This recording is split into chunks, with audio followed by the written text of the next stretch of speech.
Hi ಎಲ್ರಿಗೂ ನಮಸ್ಕಾರ. Share marketing Kannada ಚಾನಲ್ಗೆ ನಿಮಗೆ ಸ್ವಾಗತ. ಮಾರ್ಚ್ 18ರ ಮಾರ್ಕೆಟ್ ಅಪ್ಡೇಟ್ನ ನೋಡೋದಾದ್ರೆ ನಿಫ್ಟಿ ಮತ್ತೆ ಸೆನ್ಸೆಕ್ಸ್ನಲ್ಲಿ ಇವತ್ತು ಪಾಸಿಟಿವ್ ಕ್ಲೋಸಿಂಗ್ ನೋಡೋದಕ್ಕೆ ಸಿಕ್ತು. ನಿಫ್ಟಿ 22,000 ಲೆವೆಲ್ ಅನ್ನ ಈಗಲೂ ಕೂಡ ಹೋಲ್ಡ್ ಮಾಡ್ಕೊಂಡಿದೆ. 32 ಪಾಯಿಂಟ್ಗಳ ಗೇನ್ ನಿಫ್ಟಿಯಲ್ಲಿ ನೋಡೋದಕ್ಕೆ ಸಿಕ್ತು.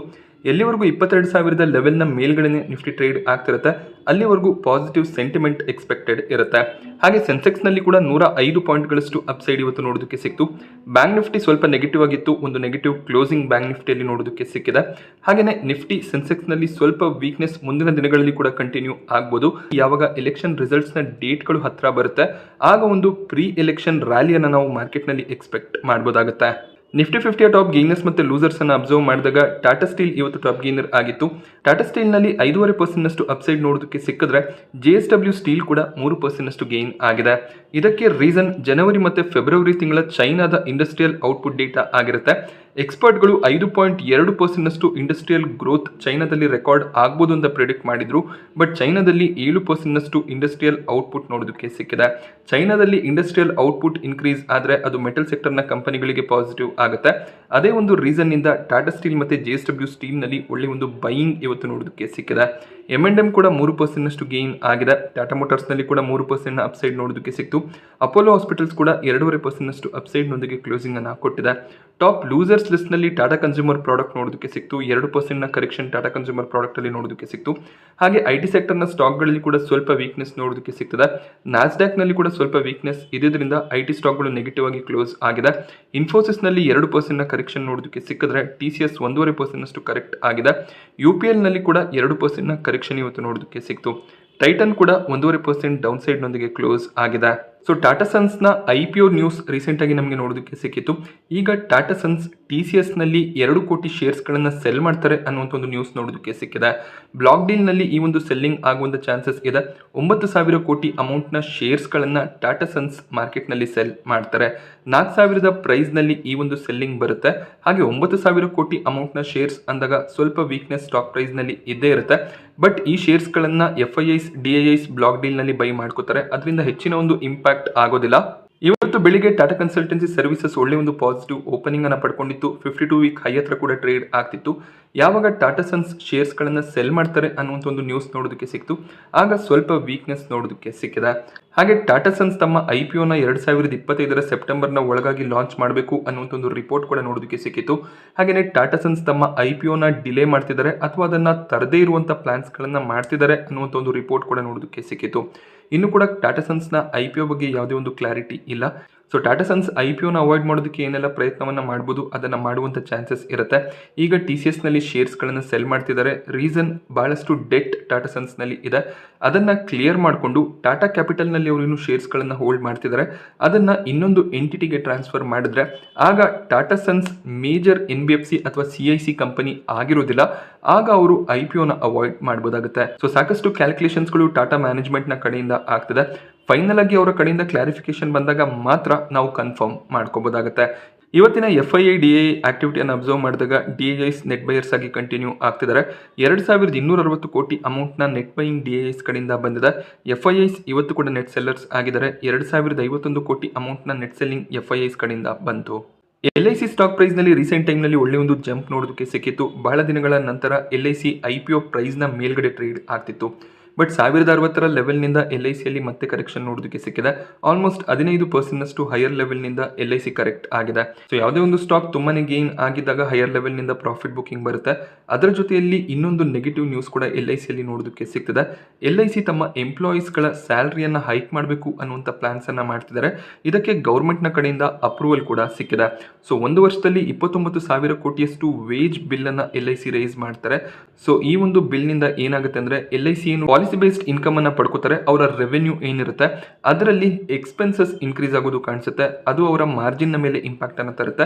ಪ್ರಾಫಿಟ್ಸ್ ಕಡಿಮೆ ಆಗುತ್ತೆ. ಎಕ್ಸ್ಪೆನ್ಸಸ್ ಆಟೋಮ್ಯಾಟಿಕ್ ಆಗಿ ಜಾಸ್ತಿ ಆಗ್ತಾ ಹೋದಾಗ ಸೊ ಖಂಡಿತವಾಗ್ಲೂ ಅದು ಆಪರೇಷನಲ್ ಪ್ರಾಫಿಟ್ ಮತ್ತೆ ಪ್ರಾಫಿಟ್ ನ ಮೇಲೆ ಇಂಪ್ಯಾಕ್ಟ್ ಅನ್ನ ತರುತ್ತೆ. ಎಬಿಟಾ ಮಾರ್ಜಿನ್ಸ್ ಗಳು ಕೂಡ ಫಾಲ್ ಆಗುವಂತ ಚಾನ್ಸಸ್ ಇರುತ್ತೆ. ಆ ಒಂದು ರೀಸನ್ ನಿಂದ ಸ್ಟಾಕ್ ಪ್ರೈಸ್ ನಲ್ಲಿ ಕರೆಕ್ಷನ್ ನೋಡೋದಕ್ಕೆ ಸಿಗ್ತದೆ.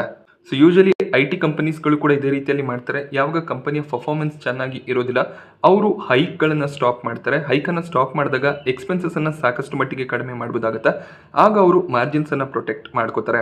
ಆಟೋ ಕಂಪನಿಗಳು ತಮ್ಮ ವೆಹಿಕಲ್ ಪ್ರೈಸಸನ್ನು ಇನ್ಕ್ರೀಸ್ ಮಾಡಿ ಮಾರ್ಜಿನನ್ನು ಪ್ರೊಟೆಕ್ಟ್ ಮಾಡ್ಕೋತಾರೆ. ಸೊ LIC ಕೇಸ್ನಲ್ಲಿ ಬಹಳಷ್ಟು ದಿನಗಳಿಂದ ಸ್ಯಾಲ್ರಿ ಹೈಕ್ ಆಗಿರಲಿಲ್ಲ. ಆ ಒಂದು ರೀಸನ್ನಿಂದ 1,10,000 ಎಂಪ್ಲಾಯೀಸ್ಗಳಿಗೆ ಈ ವರ್ಷ ಸ್ಯಾಲ್ರಿ ಹೈಕ್ ಆಗ್ತದೆ. ಅದು LIC ಎಂಪ್ಲಾಯೀಸ್ಗಳಿಗೆ ಪಾಸಿಟಿವ್ ಆಗುತ್ತೆ, ಬಟ್ ಎಲ್ಲೋ ಒಂದು ಕಡೆ ಶೇರ್ ಹೋಲ್ಡರ್ಸ್ಗಳಿಗೆ ಸ್ವಲ್ಪ ನೆಗೆಟಿವ್ ಆಗ್ಬೋದು. ಹಾಗೆ ಈ ಒಂದು ವರ್ಷ ಅರಿಯರ್ಸ್ಗಳು ಕೂಡ ಸೇರಿಸಿ ಸ್ಯಾಲರಿನಲ್ಲಿ ಕ್ರೆಡಿಟ್ ಆಗೋದ್ರಿಂದ ಆಲ್ಮೋಸ್ಟ್ 32,000 ಕೋಟಿಯಷ್ಟು ಎಕ್ಸ್ಪೆನ್ಸಸ್ ಸ್ಯಾಲರಿ ವೇಜ್ ಬಿಲ್ನಿಂದ LIC ಮೇಲೆ ಬರುವಂಥ ಚಾನ್ಸಸ್ ಇದೆ. ಕ್ರಾಂಪ್ಟನ್ ಗ್ರೀವ್ ಕನ್ಸ್ಯೂಮರ್ ಎಲೆಕ್ಟ್ರಿಕ್ ಹೊಸ ಒಂದು ಪೇಟೆಂಟ್ ಅನ್ನು ಮಾಡ್ಕೊಂಡಿದ್ದಾರೆ. ಸೊ 20 ವರ್ಷಕ್ಕೆ ಈ ಒಂದು ಪೇಟೆಂಟ್ ಸೈನ್ ಆಗಿದೆ. ಒಂದು ಕಂಪನಿ ಹೊಸದಾಗಿ ಯಾವುದೇ ಒಂದು ಪ್ರಾಡಕ್ಟ್ ಅನ್ನ ಕಂಡಿಡಿದ್ರೆ ಅಥವಾ ಹೊಸ ಒಂದು ಇನೋವೇಷನ್ ಅನ್ನ ಮಾಡಿದ್ರೆ ಅದಕ್ಕೆ ಅವರು ಪೇಟೆಂಟ್ ಅನ್ನ ಮಾಡ್ತಾರೆ. ಪೇಟೆಂಟ್ ಮಾಡಿದಾಗ ಅದು ಆ ಕಂಪನಿಯ ರೈಟ್ ಆಗಿರುತ್ತೆ. ಅದನ್ನ ಯಾರು ಕೂಡ ಡೂಪ್ಲಿಕೇಟ್ ಮಾಡೋದಕ್ಕೆ ಸಾಧ್ಯ ಆಗೋದಿಲ್ಲ. ಅದು ಕಂಪನಿಯ ಓನರ್ಶಿಪ್ ಆಗಿರುತ್ತೆ. ಸೊ ಆ ರೀತಿಯ ಒಂದು ಪೇಟೆಂಟ್ ಅನ್ನ ಕ್ರಾಂಪ್ಟನ್ ಗ್ರೀವ್ಸ್ ಮಾಡ್ಕೊಂಡಿದ್ದಾರೆ. ಲೀನಿಯರ್ ನೋಡ್ ಟ್ಯಾಬ್ಯುಲರ್ ಲೈಟಿಂಗ್ ಸಿಸ್ಟಮ್ಗೆ ಇವರು ಪೇಟೆಂಟ್ ಅನ್ನ ತಗೊಂಡಿದ್ದಾರೆ. ಬಟ್ ಈ ಒಂದು ನ್ಯೂಸ್ ನಿಂದ ಸ್ಟಾಕ್ ಪ್ರೈಸ್ ನಲ್ಲಿ ಹೆಚ್ಚಿನ ಒಂದು ಮೊಮೆಂಟಮ್ ನೋಡೋದಕ್ಕೆ ಸಿಗಲಿಲ್ಲ. ರೀಸೆಂಟ್ ಟೈಮ್ ನಲ್ಲಿ ಸ್ವಲ್ಪ ಕರೆಕ್ಷನ್ ಕ್ರಾಂಪ್ಟನ್ ಗ್ರೀವ್ಸ್ ನಲ್ಲಿ ನೋಡೋದಕ್ಕೆ ಸಿಕ್ಕಿದೆ. ಹಾಗೆ ಇವರ ರಿಸಲ್ಟ್ಸ್ ಕೂಡ ರೀಸೆಂಟ್ ಟೈಮ್ ನಲ್ಲಿ ಅಷ್ಟಾಗಿ ಚೆನ್ನಾಗಿ ಬರ್ತಿರೋದು ಕಾಣಿಸ್ತಿಲ್ಲ. ರೀಸೆಂಟ್ ಆಗಿ Q3 ನಲ್ಲಿ ಪ್ರಾಫಿಟ್ ಸ್ವಲ್ಪ ಡ್ರಾಪ್ ಕೂಡ ಆಗಿತ್ತು. ಸೊ ಆ ಒಂದು ರೀಸನ್ ಇಂದ ಹೈಯರ್ ಲೆವೆಲ್ ನಿಂದ ಸ್ವಲ್ಪ ಕರೆಕ್ಷನ್ ನೋಡೋದಕ್ಕೆ ಸಿಗ್ತದೆ. ಬಟ್ ಯೂಶಲಿ ಈ ರೀತಿಯ ಪೇಟೆಂಟ್ಗಳು ಸೈನ್ ಆದ್ರೆ ಅದು ಕಂಪನಿಗೆ ಪಾಸಿಟಿವ್ ಆಗುತ್ತೆ. Dronacharya aerial innovation stock price ನಲ್ಲಿ ಇವತ್ತು 5% ಜಂಪ್ ನೋಡೋದಕ್ಕೆ ಸಿಕ್ತು. ಡ್ರೋನ್ ಬೇಸ್ಡ್ ಪ್ರಾಡಕ್ಟ್ಸ್ ಗಳನ್ನ ಮ್ಯಾನುಫ್ಯಾಕ್ಚರ್ ಮಾಡುವಂತ ಕಂಪನಿ ಆಗಿರ್ತಾರೆ.